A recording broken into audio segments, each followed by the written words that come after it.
Voilà, je suis en compagnie de Camille O'Kill, qui est réalisateur, qui habite en plein cœur du Panier, à 10 mètres de la place de l'Anche, qui est l'Agora des Grecs, puisque Marseille est une ville antique qui a été fondée par les Phocéens d'Asie mineure il y a 2600 ans. Et nous sommes donc ici aussi à quelques minutes du MUCEM, du Musée des civilisations de l'Europe et de la Méditerranée. Kamel, donc vous avez choisi ce lieu, c'est pas par hasard. D'abord parce que c'est très pratique, il est juste en bas de chez vous, mais surtout c'est une crêperie, donc un lieu où l'on mange. Et vous m'avez rappelé donc la signification de la fête de l'Aïd el-Fitr, quoique là c'est un peu un pléonasme. Alors est-ce que vous pouvez nous dire d'abord la traduction de l'Aïd el-Fitr? Voilà, l'Aïd c'est une fête chez les musulmans, mais à condition il faut que tu fais le ramadan. Ramadan, parce que l'Aïd el-Fitr a une signification, c'est manger, je crois. Tu as autorisé de manger, parce qu'après 29 jours ou 30 jours, tu as autorisé de manger. Mais c'est une fête très importante pour les musulmans, car c'est une fête après une souffrance de 29 jours, que tu ne manges pas, tu ne bois pas, et le Fitr, c'est une récompense à tous les musulmans qui par exemple, travaillent bien le ramadan. D'accord. Alors, comment on fête l'Aïd el-Fitr? Vous allez chez des amis, comment ça se passe? L'Aïd el-Fitr, tu pars à la mosquée avant. C'est très important. Si tu ne fais pas les deux prières de la mosquée, tu ne peux pas faire l'Aïd.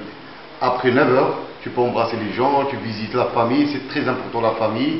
Tu partages, il y a des gâteaux, il y a à manger, à proposer des gens à venir chez toi, tu partages chez les gens. C'est ça, pour fêter ensemble cet événement.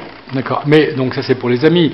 Mais il y a aussi des gens, j'ai vu aussi, qui ont donné de l'argent, qui ont faisait l'aumône aussi. Non, ça c'est avant une journée de l'Aïd. Alors, voilà. Tu donnes 5 € à tout le monde, à tous les pauvres, à un proche, tu le connais qui a dans le besoin. Tu donnes 5 € et chaque musulman, il sort 5 €. Même le pauvre, il sort 5 €. 5 €. Voilà.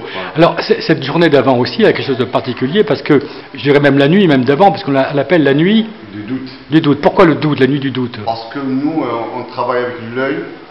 Quand on regarde la lune, si elle est là ou non, si elle n'est pas là, on ne peut pas... C'est-à-dire que celle-là, elle est toujours là, mais... Le voir. Il faut la voir. Donc, il y a les nuages devant, comme c'était le cas hier. Ouais. Alors, pourquoi c'est important de voir la lune? Parce que la lune, parce que nous, les musulmans, on travaille avec la lune. Les mois de la lune, c'est pas comme les mois du soleil. C'est pour ça, chaque fois, il faut regarder la lune. Pour faire le ramadan, il faut regarder la lune pour faire fêter la lune. Pour le commencer, on regarde la lune. Pour le terminer, on regarde la lune. C'est très important. Il y a par exemple 1,7 milliard de musulmans qui faisaient ça partout au monde. Partout dans le monde. Et le ramadan, donc, ne dure pas toujours 29 jours ou 30 jours, ça dépend. Ça dépend. Des fois, on le fait 30 jours vis-à-vis de la lune. Mais toujours le 20e jour, on fait la nuit d'août. D'accord. C'est les 29 ou 30. Voilà. Donc ce soir, vous avez prévu quelque chose là avec Coralie et Djeloul, qui sont les patrons de la crêperie. Là, c'est un bon jeu de mots aussi. Même toi, monsieur Philippe, tu as senti qu'il y a un changement sur les musulmans, il y a la joie, la fête, les tout à fait. Et tout, on s'embrasse par tout le monde. Mais toi, tu as participé, les gens t'embrassent. C'est vrai. Parce que tu ne les connais pas, mais ils t'embrassent parce que c'est la fête, c'est la joie, on est libre. C'est pas libre comme boire l'alcool et tout, mais tu es libre, tu manges, tu fais beaucoup de choses que ça fait hier, c'était interdit. Mais l'Aïd, c'est dans le cœur, et dans l'esprit, et dans le moral. Par exemple... C'est comme une renaissance en quelque sorte.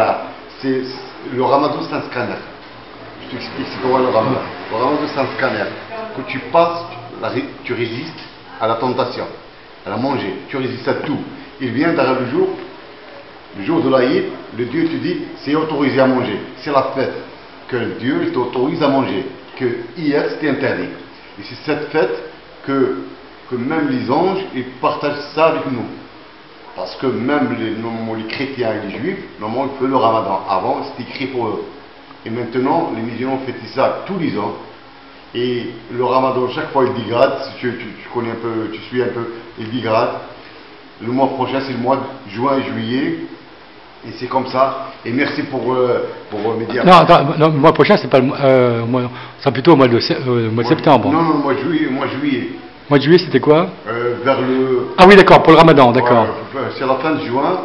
D'accord. Demi-juillet. Demi-juillet, d'accord. Chaque fois, il dégrade à 10 jours. D'accord, donc ce sera donc l'an prochain. Voilà. Et chaque fois, on perd 10 jours. D'accord. Mais merci à vous que tu t'intéresses à le ramadan, parce que je sais bien que tu es sensible à tout ce qui à Marseille, qui touche la communauté de Marseille. Et actuellement, même les gens de Marseille fêtent avec nous ça. Les enfants ils regardent que les musulmans font l'Aïd.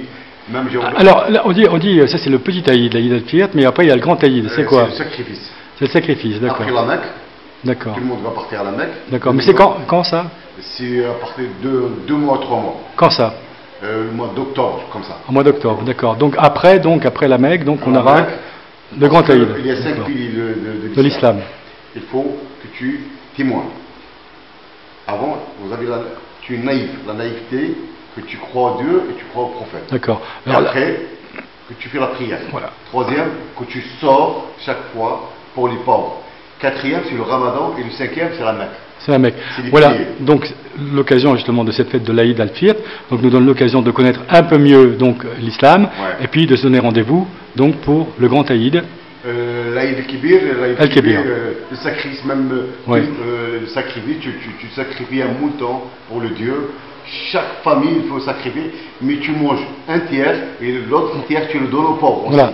Mais justement, alors, on donne aux pauvres. Est-ce que c'est pas le signe aussi que la religion musulmane est un peu a une tradition, on va dire. C'est pas une tradition, c'est loin du tradition. Non, c'est pas une tradition, c'est une religion. Mais je veux dire, est-ce qu'il n'y a pas aussi le signe, je dis bien le signe d'une tradition un peu pastorale, puisqu'on parle aussi de moutons, on parle de la lune, des gens donc qui observent, qui sont dans la nature, qui observent. On est toujours en contact avec la nature. Toujours en contact, voilà. Même donc c'est une religion écologique, on peut dire. Que l'être humain, voilà. Quand l'être humain il est naturel, par exemple, si toi je te demande que tu sacrifies quelque chose, si tu ne crois pas, tu ne peux pas sacrifier. Si je te demande de faire le ramadan, si tu ne crois pas, tu ne fais pas le ramadan, il faut croire pour faire ça. D'accord. Et croire, aimer. Et aimer, c'est sacrifier aussi. D'accord.